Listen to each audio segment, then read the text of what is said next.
Anywhere there is a shortfall, we created and built, design, and integrate a system that can replace and do the job, even when I'm sleeping. It's against humanity, but if people are short, then wherever there are computers and machines can work, we take over.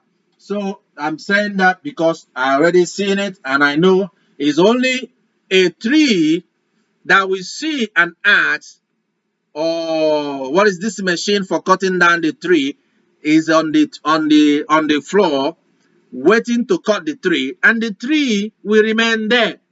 When a human being sees a date coming to them, they run for their life, fight or fly. So we see the danger. Every employer see the danger, and they are innovating to find a replacement. So those that want to blackmail employers instead of what the Lord has called equal days job for equal pay, because they wanted to increase the pay that people get, you should be prepared to take care of them when companies replace all of them. And that's my prophecy to you today. And you rather look into China, that even though they innovate, but they never forget their own people. That is why they are everywhere producing. And they are going to every nation to create avenue for their people to be able to sell their products and what they are producing. And from there, they have built substantive wealth, tangible wealth.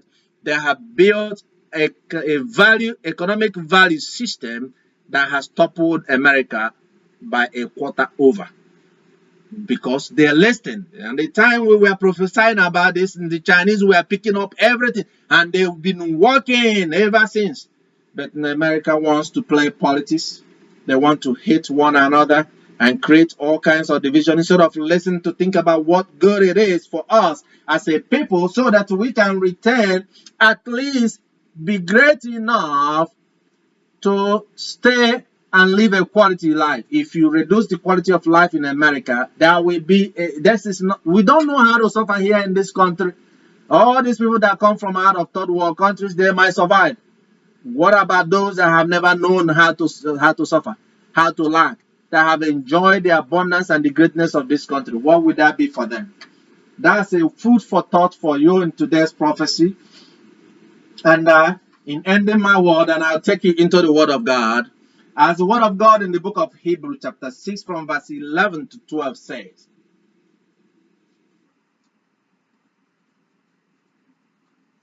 "And we desire that each one of you demonstrate the same diligence, so as to realize the full assurance of hope until the end, so that you will not be sluggish, but imitators of those who through faith and endurance inherit the promise." The Lord had made a promise for us.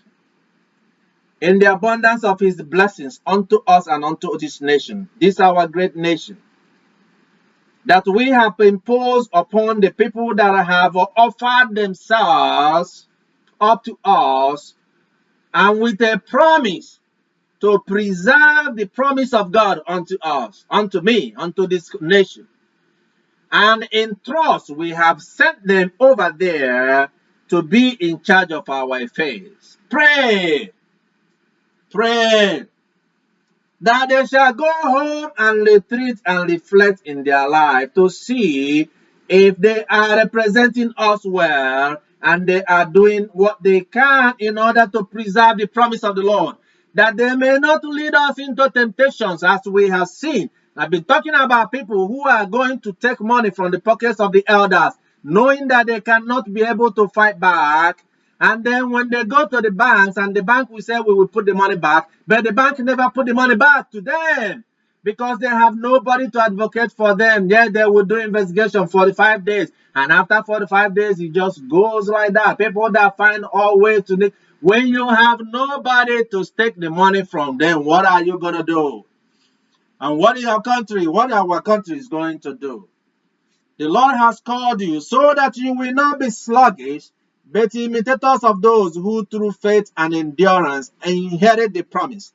They promise to live an abundance of life that is promised unto us here on earth and in heaven. If you cannot fulfill that, get out of office.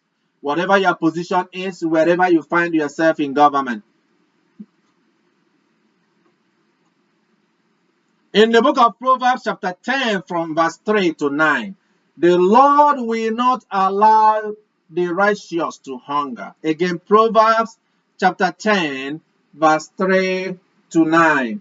The Lord will not allow the righteous to hunger, but he will reject the craving of the wicked. Poor is one who walks with a lazy hand, but the hand of the diligent makes rich. Is that true? The hand of the diligent makes rich.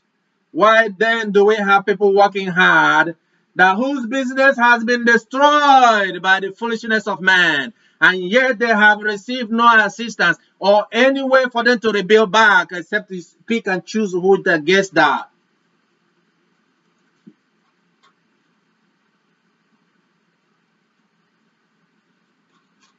Those that want to enrich the lazy and punish the hardworking ones, the diligent.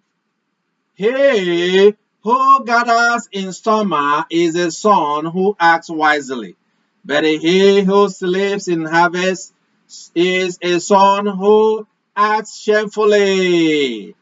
America, China was working in summer. Today they are now reaping the benefit. And then we were all running around and everybody was busy attacking and destroying one another. At the time of harvest, we are sleeping. Blessings are on the head of the righteous, but the mouth of the wicked conceals violence. The mentioning of the righteous is a blessing, but the name of the wicked will not. The wise, and that's for people in Nigeria, they know when they see the wicked, that's the one they, yeah. But all the righteous men that live in that place, they don't have a chance even to stand anywhere or do anything. They clamp them down, they kill them, and they destroy them. They cannot leave their house free and go even to the market or go anywhere without fear of being killed.